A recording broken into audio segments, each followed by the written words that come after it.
for Yes. questions. And it means that for points that we want to say, we can sort of build up on those points. So, questions? Thoughts, comments? Well, one thing that strikes me is the extended time frame that things have taken. The revolution took place as long ago as it did. And, Haiti is still experiencing repercussions from that as well as additional things. And it's just tough to wrap one's head around how long these cultural disruptions can take to settle down and find some sense of normalcy and going in the right direction. It's just striking that it's been saying. Yeah, I think Haiti was ahead of the times by a century. And yes, for that we pay. I get very upset every time I think about the French debt. How dare you? Excuse the expression, but we kicked Napoleon's butt. And yet we had to pay. It's insane. It's insane. And yet when there's catastrophe, maybe the earthquake or whatever, we get donations. Donations. Haitians are very proud, if you haven't figured that out yet. Very proud people, and we don't beg. I will tell you a little story, talk about prejudice and race and how Haiti's perceived. When I moved here and had to get my green card, I didn't hire a lawyer. Being a lawyer, I should be able to do it myself, and I did it. And you have to submit, at the time, it was 1991, I had to submit 50,000 pieces of documentation, blah, blah, blah. So I get this appointment in the city to meet with the immigration officer. So I come in, there's a big room full of people from all over the world just sitting there waiting to be called in. I had literally a little suitcase full of all the documents they had asked. And they called my name. They were calling people's name and I would get up and go in. They called my name and I get up and I'm walking up and the lady kept calling my name and I'm like, I'm right here. She kept looking at me, looked at my passport, looked at me, and then she said, okay, follow me. I get into her office, we sit down, and she's like, I never saw a white Haitian. I was like, excuse me? And you speak English and you study here, so okay, so tell me, and she's like writing. I'm like, what is she writing? And she's like, here you go. I'm like, what about all that stuff? Oh no, you're not gonna be a burden to our country. And I was like, because I'm white? Seriously? And of course my husband was there, so let's go. Told you I needed neurosurgery. No. But I was so upset. I was like, this is incredibly prejudicial statements made on the basis of what she thought Haiti was, or should look like, or should be. And it's very upsetting to Haitians, I will tell you that. When I walk around and I'm speaking Creole, and anywhere in the world I hear Creole, I just walk up and say, hey, wouldn't like I, It's a very rich country. I think we miss the beauty of Haiti. Yes, there is poverty, but Haiti is so vibrant culturally. I mean, look at the paintings. I mean, we don't have them here, but where are Haitian paintings? But I'm sure most of you are familiar with it. I mean, there's not an art school. It's amazing the talents that you have in Haiti and the potential that we could tap into, but they're not given an opportunity. And it is, yes, there's a lot to be blamed all over, but it is certainly the consequences of isolation. Was one of the things that we talked about earlier. When Haiti became independent, the first reaction of all of the colonists was to do what? Blockade, naval blockade, because we don't want this to spread, right? So isolation has always been a problem for Haiti and continues to be, I think, in my opinion. The second thing is also, I think, in addition to all of that, the fact that not only did we have to pay for daring to get our freedom and to become independent, but we dared to try to influence others. And I think you mentioned some of that, right? We helped the American Revolution. I don't know how many of you know that, but Haitian fighters, Haitians came here to fight. We helped Bolivia, we helped Venezuela. I mean, so we dared. We helped Colombia, yeah, right? So we dared to be ahead of our time. And yes, it takes a lot of time to be accepted. And I will say that to that as of today, we are still not accepted. Yep. Yeah, thank you. It's hard not to speak a lot. You see, this is how Haitians are. Okay. I really want to answer the point you mentioned, David, because the colonial legacy, I want to make it very clear, and I see this as extraordinarily important, that this is not about Haiti only. This is about us. I would say it's primarily about the USA, I would say, right? And I don't say that in a blaming way, because the truth is, you get into a blaming game, then you don't get anywhere. It is important to get the context, and it is incredibly challenging to get the context. Because where do you go to get your context, right? And I leave that as question. I think probably our questions will be more important than our answers today. Where do you go to get your context? I guarantee most of us in the room don't know what's going on in Haiti right now. There's a reason for that, right? The colonial legacy is that your president can call a country a shithole.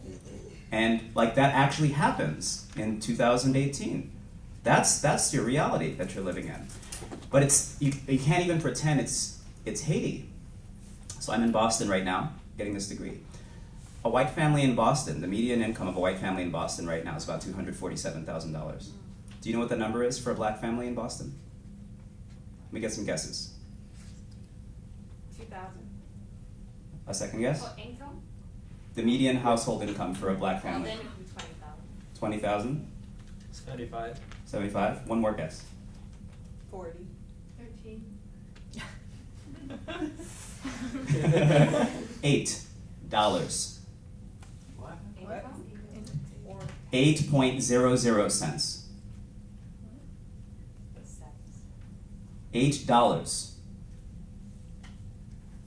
Okay? Median income? Median income. Is that annual?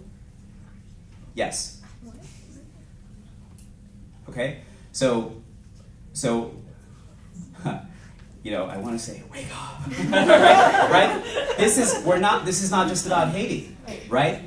Right? There are black children dying in Flint, Michigan of, lead poisoning, don't have water to drink. I mean, the colonial legacy is here. It's here. It's affecting us right now. So, to pretend that Haiti is like some unfinished business dragging on that's just operating in this weird backwards country, you're missing the whole global context here, right? This is here right now, driving disgusting disparities everywhere right now. Haiti embodies the colonial legacy. The racism is real. It's so real your president tells you, these African countries and Haiti are shitholes. That's how real it is. Can you get more real than that? This is what you're dealing with. So, if you get far enough to ask yourself, what is a leader of a country thinking to pay for recognition of independence, you're talking about liberated Africans who are trying to figure out, how do I get in on this trade game that's happening among all these other countries? How do we get in? What is it going to take for us to participate in what's going on all around us to develop everybody else that's going on? And then France gives us away. They say, all right, we lost big, but if you pay us 150 million francs, we'll let you in. Right? So it's that real, and that's real. And I hope we have more questions. I would finish here saying I believe there are solutions. I think I love being on this panel because what you see with this panel is what Haitians do when we have access. Okay, so the problems are structural. So like take care of the structural issues. The group that we represent in Haiti right now is providing that country with over 20% of its national income. It's lacking the governance required because that governance is still under the thumb of this country's interests. So it's lacking the governance required for that difference to be made. I believe we're part of the solution, and it's not easy, but we sitting here are definitely part of the solution. Your questions were very poignant also, but I think they're more for keeping us working on this. Okay. So let me add a couple of points and then turn it again for questions. I think Sabrina and Ernest, the points that you underlined cannot be sufficiently overemphasized. The structural question about inequality and leadership.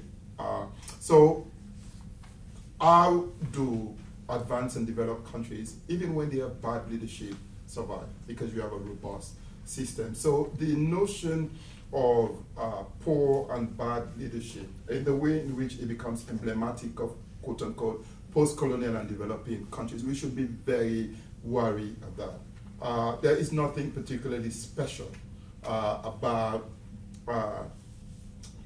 black folks or brown folks or other people to say that these countries or these societies cannot produce their own share of good and bad leadership. Toussaint was extraordinary. I'm glad that in terms of leadership, from where it comes from, where he started in society to where he ended up. Even the subsequent leaders of Haiti made extraordinary attempts.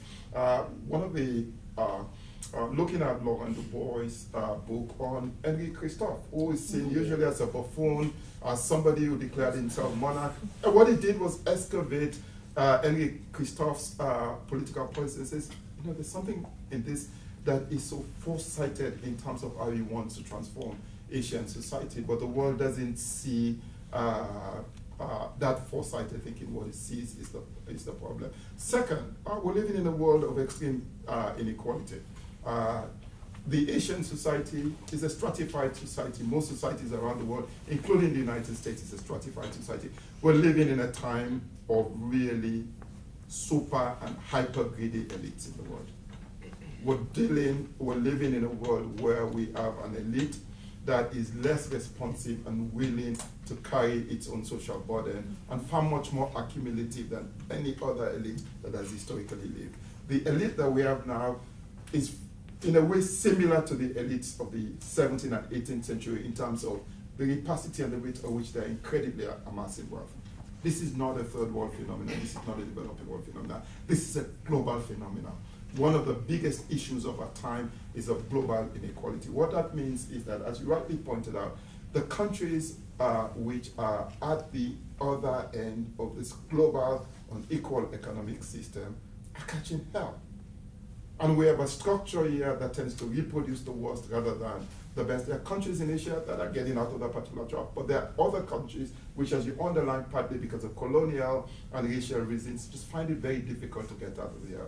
So ask yourself, one of the questions to think about, ask yourself, recently billions of dollars were supposedly put into Haiti after the war and after the earthquake. How did that circulate?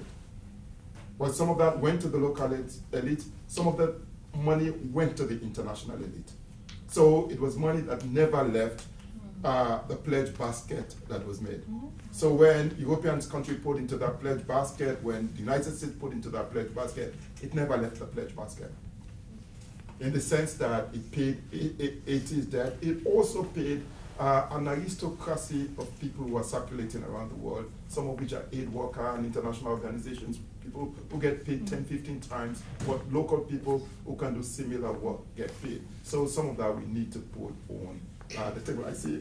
Yeah, I mean, I wanted to just add to what you just said. A lot of the aid have clauses in them, and that you cannot use the local workforce to accomplish. So a lot of the money that are donated for various projects, you cannot use the local workforce. You have to use external firms for road building, for construction, for whatever you want. And the excuse has always been, well, Haiti doesn't have the expertise. Well, if Haiti doesn't have the expertise, then how about setting up training programs for them, so that down the road they can actually, so you donate $20 million to various projects, and $20 million goes right back out to whatever foreign firm comes into the country.